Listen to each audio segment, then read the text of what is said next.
श्री स्वामी समर्थ. स्वामी भक्तांनो, आपण रोज पूजा पाठ करतो, देवाची भक्ती करतो, परंतु आपल्या घरामध्ये तरीही वादविवाद आणि आर्थिक तंगी सारखे चालू असते.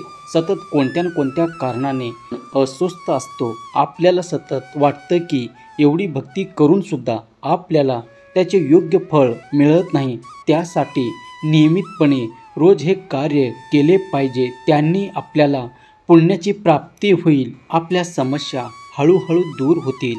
त्या गोष्टी कोणत्या आहेत त्या आज आपण या संदेशाद्वारे आपण पाहणार आहोत. चॅनलवरती नवीन असाल तर व्हिडिओला लाईक करून भक्तिमय चॅनलला सबस्क्राईब करा. देवघरात छोट्या तांब्यात पाणी नेहमी योग्य प्रकारे ठेवले पाहिजे. त्याचा योग्य उपाय कसा करावा हे आपण या संदेशातून पाहूया. तसाच घरचा दिवा हा तांबे, लोखंड, पित्तळ, कास्य, स्टील किंवा मातीचा दिवा ठेवावा. कोणता योग्य दिवाची निवड न केल्यास घरात अडचणी निर्माण होऊ शकतात. दिव्याच्या वातीची निवड ही महत्त्वाची आहे. कच्चा कलावा योग्य आहे का? कापसाची वात किंवा सुती दोरा योग्य राहील. या छोट्या छोट्या गोष्टीकडे दुर्लक्ष केल्याने ग्रहदोष, पितृदोष, गरिबी यासारख्या समस्या आपल्या आयुष्यात उद्भवू शकतात. त्यामुळे मित्रांनो, जर तुम्ही हा संदेश मध्ये सोडण्याचा विचार करत असाल तर मी तुम्हाला सांगू इच्छितो की तुम्ही अत्यंत महत्त्वपूर्ण माहितीपासून, उपायापासून वंचित राहू शकता आणि जीवनात प्रगती करण्यापासून मागे राहता. म्हणून माझी तुम्हाला विनंती आहे की जीवनात खूप प्रगती करायची असेल तर हा संदेश शेवटपर्यंत ऐका, जेणेकरून व्हिडिओ सांगितलेले महत्त्वपूर्ण उपाय तुम्ही तुमच्या जीवनात अवलंबून पहा आणि तुमच्या जीवनात आलेल्या चांगल्या प्रगतीचा कायापलट पहा. आता अनेक लोक हा प्रश्न विचारतात की मुख्य दारावर पाणी शिंपडण्याची योग्य वेळ आणि पद्धत काय आहे? हे स्नानानंतर करावे की स्नान न करता देखील करता येईल? आणि झाडू लावण्याआधी पाणी शिंपडावे की नंतर शिंपडावे?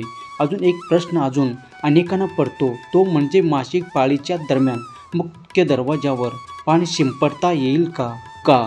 आजच्या या संदेशामध्ये सर्व प्रश्नाचे उत्तर आज आपण पाहणार आहोत. त्यामुळे आपण सर्वप्रथम हे जाणून घ्यायचं की घराच्या बाहेर दिवा आणि आत लावण्याचे फायदे काय आहेत.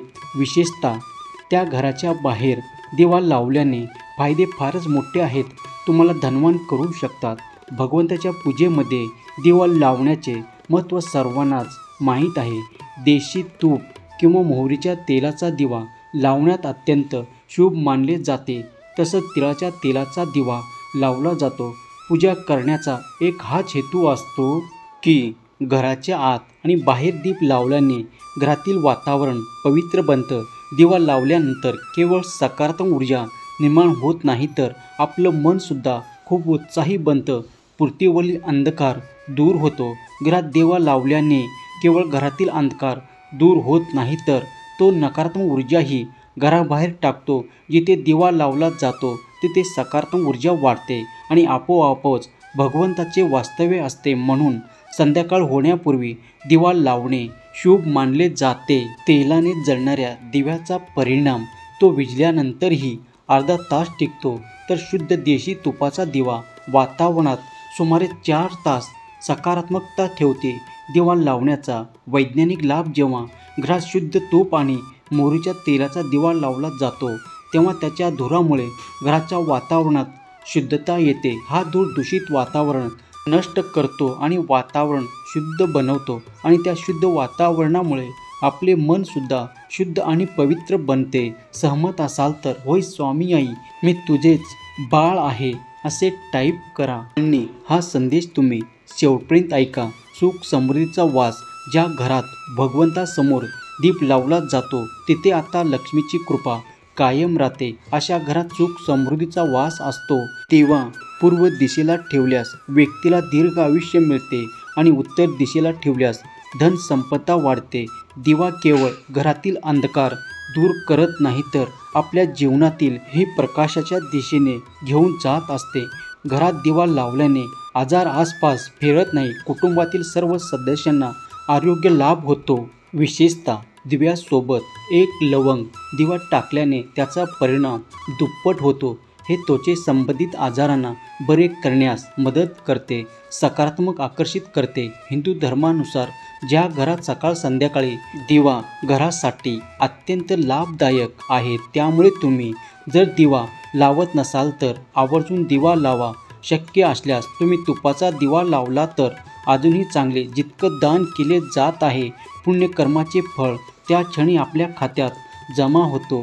मंदिरात टाळ्या वाजण्याचे महत्त्व तुम्ही सुद्धा समजून घ्या. जेव्हा भजन करत असतात, साधनेत असताना, अभिषेक करत असताना आणि पूजेत मग्न असतात तेव्हा 3 वेळा टाळ्या वाजवण्याने त्याचे पूर्ण पुण्य आपल्या खात्यात जमा होतात. त्यामुळे आपली भाग्य उजळते. एक महत्त्वाची गोष्ट म्हणजे पूजा करतेवेळी आणि पूजा झाल्यानंतर घरात आपण घंटी वाजवावी का? महत्त्वाची गोष्ट म्हणजे घरात गरुड घंटीचा नाद करणे अत्यंत शुभ मानले जाते. पण मुलांना खेळ म्हणून घंटी देऊ नये. घंटीचा नाद करताना सर्वच पुण्य आपल्या पदरी पडते. घंटी वाजवण्याचा सर्वात शुभ वेळ म्हणजे सकाळी 4 वाजल्यापासून ते दुपारी 11 वाजेपर्यंत असतो, कारण हा काळ अत्यंत शुभ मंगल कार्य असतो.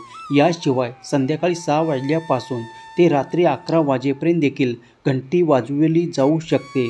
रात्री 12 वाजल्यानंतर मंदिराचे कपाटे बंद होतात, म्हणजे देवी देवता विश्रांती घेतात. त्यावेळी घंटा वाजवणे पुण्याऐवजी पापाचे कारण बनू शकतो. मित्रांनो, आपण जाणून घेऊया मुख्य दारावर पाणी शिंपडण्याची योग्य वेळ आणि पद्धत काय. फक्त तुम्ही दरवाजावर पाणी अर्पण करत असाल तर हे लक्षात ठेवा की झोपण्यापूर्वी पाणी एका पात्रात भरून ठेवावे.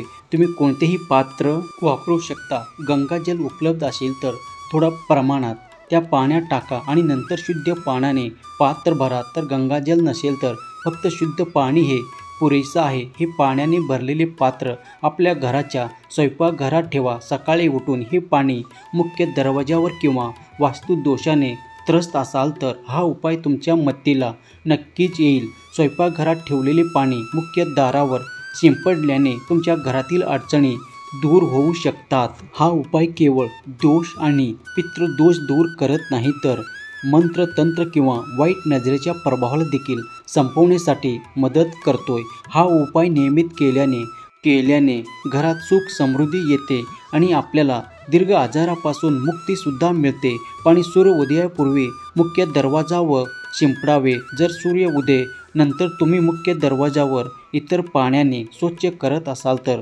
काहीच हरकत नाही, पण शक्यतो हे पाणी सूर्य उदयाच्या आधीचे शिंपडलेले पाहिजे. आता अनेक वेळा लोक विचारतात की हे पाणी शिंपडण्यापूर्वी अंघोळ करावी का? तर सकाळी लवकर उठून सर्वप्रथम स्वयंपाकघरात जा आणि आधीची रात्री भरून पाणी ठेवलेले घेऊन मुख्य दरवाजा उघडा आणि हे पाणी शिंपडा. पाणी शिंपडताना आपल्या पित्राचे आणि माता लक्ष्मीचे स्मरण नक्कीच करा. असे म्हणतात की सकाळी सकाळी माता लक्ष्मी प्रत्येक घराच्या दरवाजावर येतात. ज्या घराचे दरवाजे उघडे असतात आणि जिथे पाणी शिंपडले गेलेले असते तिथे माता लक्ष्मी घरात प्रवेश करतात. माता लक्ष्मी आपल्या घरात वास करत असतात. पाणी शिंपडताना आपल्या मनात माता लक्ष्मीला प्रार्थना करा आणि त्यांना सांगा की हे माता लक्ष्मी, माझ्या घरी तुझे वास्तव्य कायम असू दे. हे पहा एकदा तुम्ही करून आणि अनुभव तुम्ही नक्कीच सांगा. बाकी राहिलेले आपण उद्याच्या भागात पाहूया, कारण आजचा संदेश खूप मोठा होईल. चॅनलवरती नवीन असाल तर चॅनलला सबस्क्राईब करा. श्री स्वामी समर्थ. जय जय स्वामी समर्थ. धन्यवाद.